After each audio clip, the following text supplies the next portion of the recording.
Kano itong mga gulay mo? Kasi 10 po tsaka 20. Tag 10, tag 20. Okay lang, may isama ka namin sa pag-vlog, ano? Opo. Okay. Ayun na, magkano ba ito lahat? Magkano ito lahat? O di, ano, bilangin siguro natin ito. Bilhin na natin ito lahat, mga kamagi. Pinasan si Papa? Ay, wala na po. Ba't parang naiyak ka, ano? Hindi ko po siya nakilala. So yun, simula nung maliit ka, hindi mo nakilala si Papa. Opo. Alam ko lang po yung name niya. Hindi mo ba siya pinuntahan? Nag-try po akong hanapin kaso ano po, yun nga po, pinagtabuyan ko nila. Pinagtabuyan ka? Bakit ka naman pinagtabuyan? Ano daw po, kasi di raw po nila ako tanggap. Kanina umiyak kasi si April ay yung tatay niya hindi niya nakilala. Ano po bang nangyari?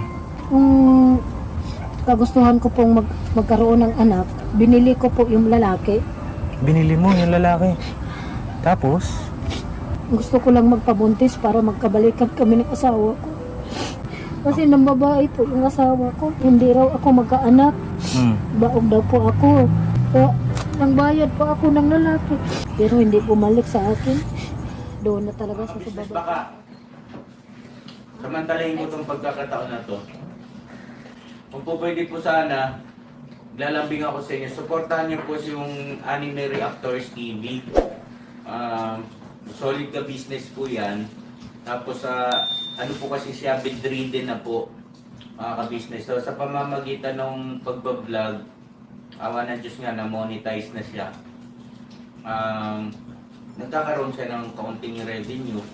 Kaya maliliit lang kasi yung views niya. Baka pwede po suportahan natin si Anime Reactors TV. Yan. Pero bedridden na po siya. Kaya mapapansin nyo yung at least na mukha niya, pinapakita niya. Cartoon character. Portahan po natin yan, Anime Reactors TV.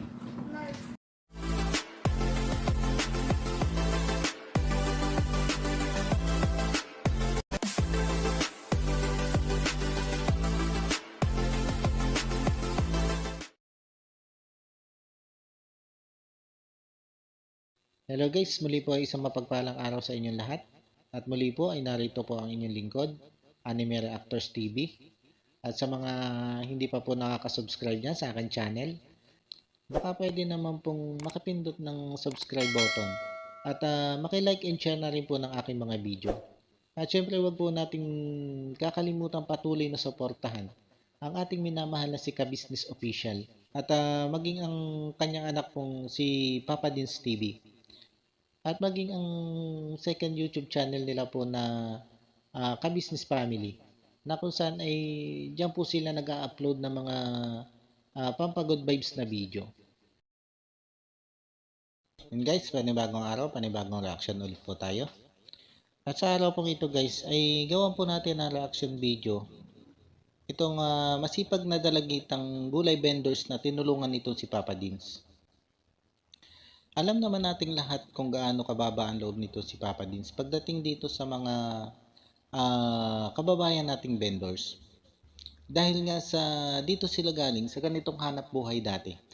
Bago pa nga sila naging successful sa buhay at naging isang charity vlogger. At ang kababaang loob na ito ni Papa Dins sa mga vendors ay alam naman nating nakuha niya ito sa tatay niya si Ka-Business. Kasi nakita din naman natin kung gaano kababa ang loob nito si Ka-Business pagdating sa mga kababayan nating vendors. Dahil ika nga ni Ka-Business ay dito din sila galing noon at alam nila kung gaano kahirap ang pagiging isang vendor. At dahil nga sa gantong katangian ni Papa Dins, kaya naman tumawag agad ng pansin sa kanya itong dalagitang vendors ngang si April. Kaya naman nilapitan agad ni Papa Dins itong dalagitang vendors kang ito kasama ang kanyang buong team. At una ay tinanong ito ni Papa Dins kung pwede ba itong isama sa vlog. At nang pumayag itong si April na mapasama nga sa vlog ni Papa Dins, ay dito na tinanong ni Papa Dins kung magkano ba ang presyo ng mga gulay na paninda nito si April. At agad namang inisa-isa ni April kung magkano ang bawat presyo ng kanyang mga tindang gulay. At matapos ng presyohan ni April ang kanyang mga paninda, ay sinabi ni Papa Dins na papakyawin niya lahat ito. Kaya ipinakwenta na niya kay April kung magkano ba ang lahat ng ito. Kaya naman gano'n na lang yung nakita nating tuwa sa mukha nitong dalagitang si April. At ang naging kabuong halaga nga po ng lahat ng paninda nitong si April ay sa 2,175. At habang ini-interview nitong si Papa Dins itong si April, ay naitanong ni Papa Dins kung nasan nga ba ang tatay nitong si April. At sa tanong ni Papa Dins na ito ay biglang hagyang naging emotional itong si April. At sinabi nito na hindi daw siya tanggap ng kanyang ama. At maging ang pamilya nito ay hindi din siya tanggap. Kaya hindi na rin pinalalim ni Papa Dins ang tungkol sa tanong niyang ito. At matapos nga makwenta nitong si April ang lahat ng paninda niya, ay ipinabalot na ito ni Papa Dins. At nung maibalot na nilang lahat ang paninda nitong si April, ay tinanong niya itong si April kung pwede ba silang sumama sa bahay ng mga ito. Dahil bukod sa pagpakyo ng paninda, ay may bibigay pa daw ito dito kay April. Agad naman pumayag itong si April sa sinabing ito ni Papa Dins. At nang ipakita na nga ni Papa Dins dito kay April, itong ibibigay niyang isang sako ng bigas at isang box ng grocery plus school supply, ay muli naging emotional itong si April. At dito pa lang ay lubos-lubos na siya nagpapasalamat dito kay Papa Dins. Kaya dito makikita mo sa batang ito yung pagiging appreciative niya doon sa mga ibinibigay sa kanya. At yun nga, dahil sa sinabi ni Papa Dins na gusto niya sumama sa bahay nito sila April, kaya itinuro ni April kay Papa Dins kung nasan yung bahay nila. At nang ituro niya ito kay Papa Dins, ay nakita nila Papa Dins na hindi naman pala kalayuan ito doon sa pinagparadahan nila ng sasakyan. Dahil mula doon sa pinagparadahan nila ng sasakyan, ay matatanaw mo na yung kubong tinitirahan nito sila April. Kaya naman pinuntahan na agad nila ito. At nung makarating nga sila dito sa tinitirahan nito sila April, ay dito na nila nakita ang nakakaawang kalagayan nito sila April. Dahil ang kubong tinitirhan nila ay gawa lang sa pinagtagpi-tagping trapal. At mapapansin mo din na hindi ito safe sa mga masasamang loob na pwedeng magtangkang pumasok dito. Kaya sa tingin ko ito yung isa sa magandang mapabahayan nito si Papa Dins. O mailipat bahay man lang nito si Papa Dins. At dito nakilala na rin nila Papa Dins itong nanay nitong si April. At sa una pa nga lang nilang pag-uusap, ay medyo naging emotional na itong nanay nito sa April. Dahil sa sobrang tuwa nito. At ngayon lang daw may tumulong sa kanilang katulad nito sila Papa Dins. At dito nga ay muling naitanong nito si Papa Dins ang tungkol dito sa tatay nitong si April.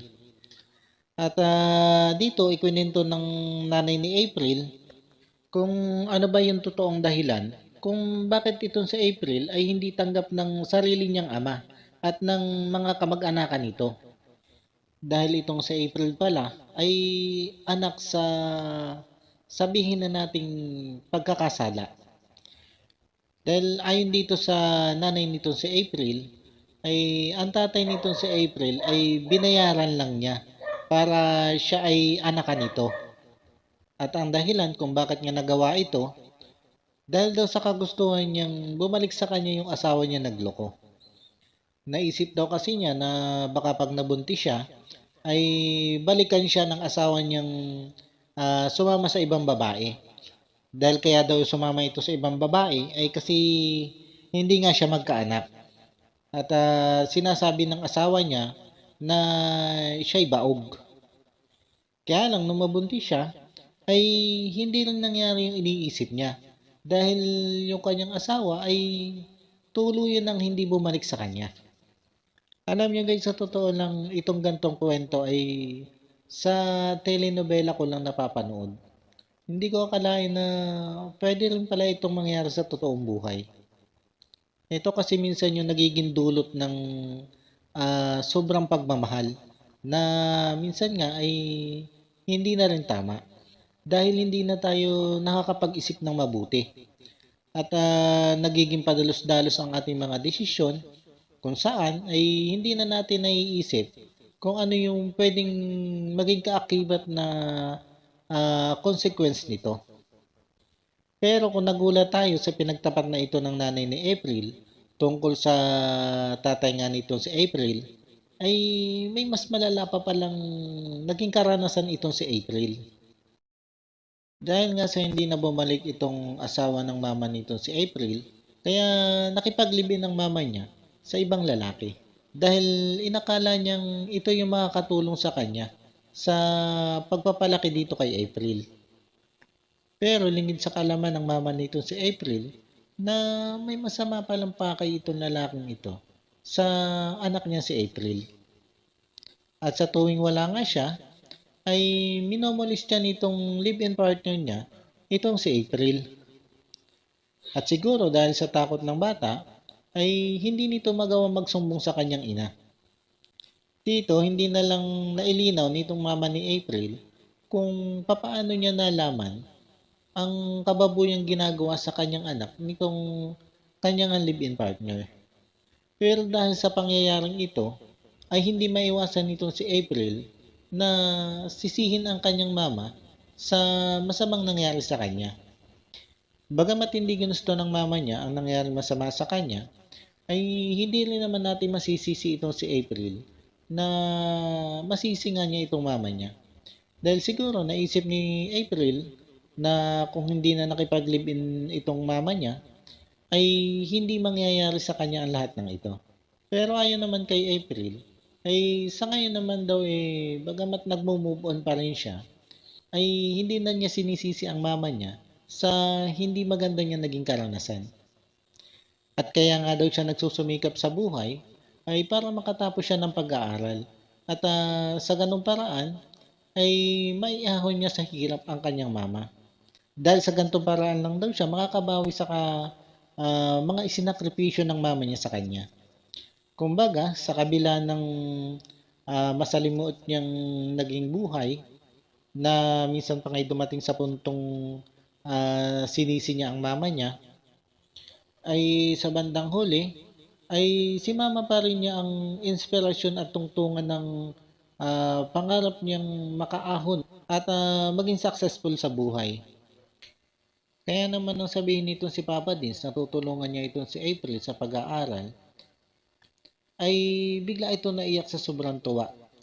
At wala pa man nga ay lubos-lubos na ang pagpapasalamat nito kay Papa Dins. At sa moment na ito ay hindi na rin napigilan ni Papa Dins na maging emotional. At sa totoo lang, sa haba ng panahon ng pinapanood ko itong si Papa Dins, ay ngayon ko lang ito nakitang naging ganito ka-emotional sa kanyang tinutulungan. Marahil ay ramdam na ramdam talaga nito si Papa Dins ang bigat ng mga pinagdaanan nitong si April. Kaya sobra siyang nadala dito sa kwento nga nitong si April. At sana nga ay mapansin ito ng mga nag-i-sponsor dito kay Papa Dins. At maging sa mga nag-i-sponsor kay ka-business. Sana ay mapansin nila ang kwento nga ng batang ito. Para nang sa ganun ay may maging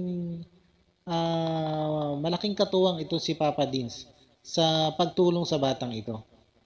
Bagamat alam natin na hindi ito papabayaan ni Papa Dins, ay mas mainam pa rin yung may mga makakatuwang siya dito sa pagtulong sa batang ito.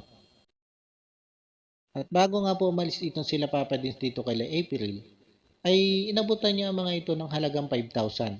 Bukod nga po doon sa isang sakong bigas at isang box na grocery na dala nila. At ito yung ating aabangan guys. Kung paano patuloy na tutulungan nito si Papa Dins, itong si April, upang makamit nito ang kanyang mga pangarap sa buhay. Paano guys, hanggang dito na lang muna ulit po at maraming thank you po sa patuloy nyo pong pagsuporta at sa patuloy nyo pong panonood ng aking mga video. At sa mga hindi pa po nakaka-subscribe dyan, ay baka pwede naman po pakipindot ng subscribe button at maki-like and share na rin po ng aking mga video. At syempre, wag po nating kakalimutang patuloy na suportahan ang minamahal nating si Ka-Business Official at ang kanyang anak na si Papa Dins TV. At ganun din po itong kanilang second YouTube channel account na Ka-Business Family, na kung saan ay dito po sila nag-upload ng mga pampagood vibes na video. Muli po, maraming salamat po, and God bless po sa inyong lahat. Anime Reactors, shoutout po. Suportahan natin yan si Anime Reactors TV. Yan, pakisupport po natin. Siya po ay isang bedridden na mga ka-business. Check nyo po yung kanyang YouTube channel, Anime Reactors TV. Siya po isang bedridden na, ayan, kahit papano nakakagawa-gawa siya ng mga reaction video patungkol sa Ka-Business Official. Suportahan po natin para kahit papano magkaroon siya ng revenue, may magamit siya sa pambili-bili man lang ng gamot. Ano po mga ka-business.